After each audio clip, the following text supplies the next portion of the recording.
The film's narrative commences on a highway featuring a brother and sister inside an automobile. The boy's name is Derry, while the girl's name is Trish. They're basically going to their house to spend their vacations.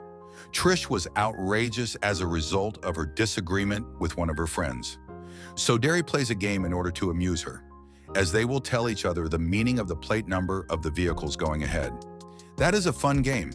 Derry thinks he sees a plate number with the word fever written on it, but smiling Trish says, "No, it has been written forever." Anyhow, Derry loses this game. Now we notice a speeder truck coming behind them. Reaching near their car, it begins honking. Feeling it, they turn back to notice but are afraid. Derry moves his car aside to make a passing lane for the truck, and that truck moves ahead, crossing them. When the truck is in the front, they notice the number plate of that truck. "Beating you" has been written on that truck. Trish is worried seeing this truck. She mentions her school friends to her brother and tells that her friends were killed on this highway before 23 years. People called it an accident, but their dead bodies are still missing. In response, Derry says that these are just rumors. Don't think about it. This rumor was spread so the young generation may not drive the car in intoxication. This is the cause that it has scared everyone taking this highway. After a time, they stopped their car near a church for some rest, where they observed the same truck which was coming after their car honking. This truck was near an old church. They also noticed the truck driver here, who is throwing something into a BG pipe. Meanwhile, that driver catches their sight. Both siblings are terrified and immediately drive away in their car, but that truck pursues them at the exact time. Trish is frightful and tries to contact with police, but Cell's battery is too low to contact with police, nor do they have the charging point in their car. The truck is running after them and reaches near them at bullet speed. Coming near, it hits the car, and their car is turned aside towards the field of the highway. But they don't get any harm. Their car has been damaged.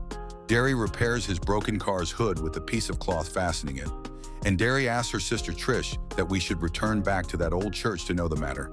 And Trish has got an angry saying, "Are you mad? We cannot take such a risk." Whereas we should move to the next city that is our journey.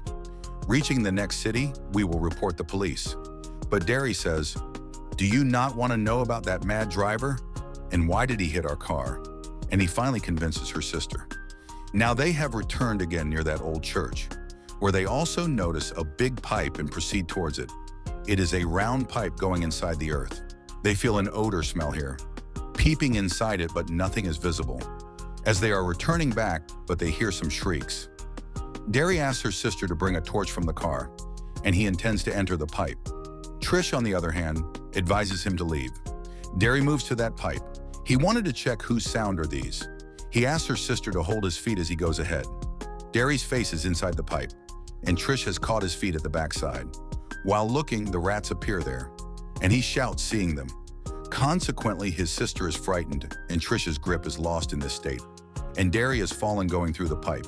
His sister calls him from the upside many times. Derry's senses are regained after listening it, and he is no longer in danger. He tells his sister, "I am absolutely right." Meanwhile, Derry notices a dead body wrapped in a cloth. He goes near it fearfully. As he goes close, that dead body catsees him. As a result, he is frightened. In any scenario, he courageously erases the cloth from its forehead. A young boy is gesturing to his stomach and trying to say something. Derry screams as he eliminates the cloth from its abdomen due to its fastened stomach. It is revealed here that truck driver had removed many organs from it and stitched it later. Otherwise, this boy is attempting to utter something, and Derry also tries to listen. But that boy is dead at the spot. Derry is terrified.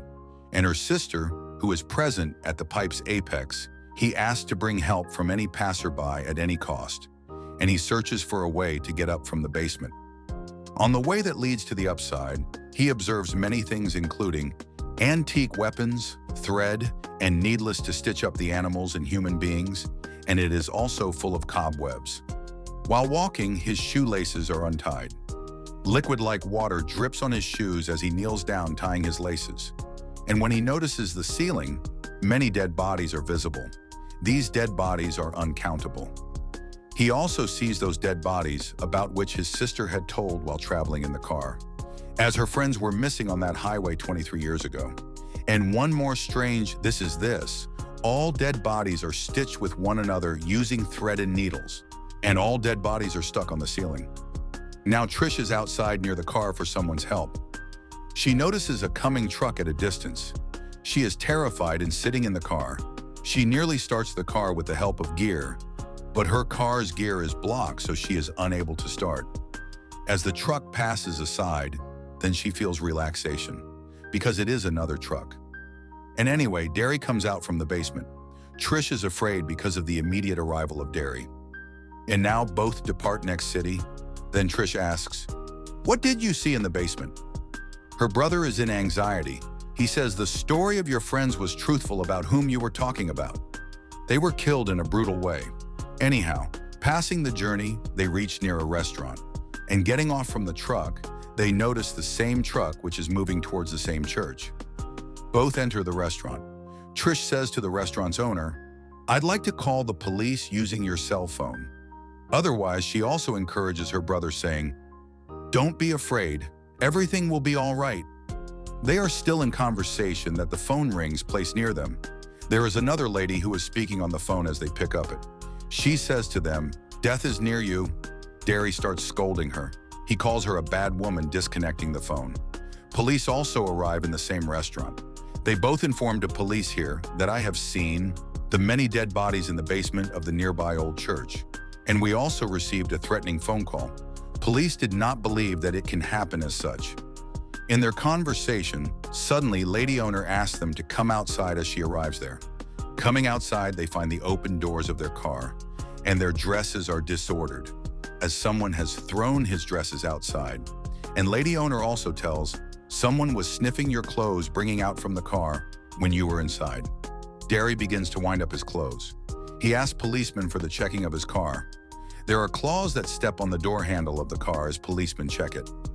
Meanwhile, Trish hears the flying sound of something. She also feels as someone is looking at her. Suspecting, police also start moving to that church with them. They are all traveling by car. While driving, we encounter something sitting in the police car. And police also hear a noise from the upside of the car, as there is something. Lady police opens the car window, checking that what is upside the car. As she begins to move outside, something pulls her from the upside. The policeman is nearly to rescue his colleague. A coming hand from the roof of the car pulls the policeman up, tearing its car roof. He kills him, attacking with his axe. Something falls on the car of siblings, so they are afraid to see it. They stop their car for checking. They see the damaged car of the police. And the fallen thing on their car was nothing but the cut head of a policeman. That murderer comes out from the police car as its door is opened. Coming out, he picks that cut head and sniffs, taking near his mouth. This horrible murderer is sniffing his head in a terrifying way. Seeing it, Derry is again frightened, and both siblings escape sitting in their car. Trish is driving the car speedily. Derry asks her to drive the car slowly as he observes the driving speed. They notice a house on the way, and they stop their car near it in order to get some help. An old lady lives in this house and asks the reason of their arrival. Then Trish says, "We want to contact with police. May we use your phone?" Otherwise, this old man has pet cats. Meanwhile, the house's light is gone. That old lady asks, "Is there someone with both of you?" Hearing her, both glance at the standing scarecrow in the field. That old lady brings her gun from inside and starts to shoot because she is not the owner of the scarecrow. That scarecrow comes to her house roof flying as she begins to fire the gun, and it enters in the house of them. That old lady also enters the house to rescue her cats because she is the great lover of her cats. There is also the sound of a gunshot. Following that, the elderly lady can be seen approaching her front door, and they both are gone mad. That old lady is dead, and the beast cannibal is behind her. We first time have the close sight of it in this movie. Derry notices many stuck photos in the police station. They are missing people. It is known here that many people are missing on this place for the last many years. They are absolutely lost and missing. At the same time, a strange woman enters the police station. She calls them by their name. Both are worried that how did this lady know our names? Anyhow, the story continues. This lady tells them that I had called you when you were in the restaurant. I am a foreteller, and you both are in danger. I have dreams in which I foresee what will transpire for that man. And this lady also informs them that a cannibal is a beast, not any simple man. He awakens after 23 years. It is a dangerous beast. Disguising human beings, he wanders in order to avoid suspicion of people. A train full of beast killers pulls up in front of the police station. As he exits the police station, the lights are turned off. A guard triggers the hazard lights at the police precinct, while the second officer visits the police headquarters to verify the inmates. While checking, the second attacker uncovers the monster in a penitentiary, who is eating a prisoner violently.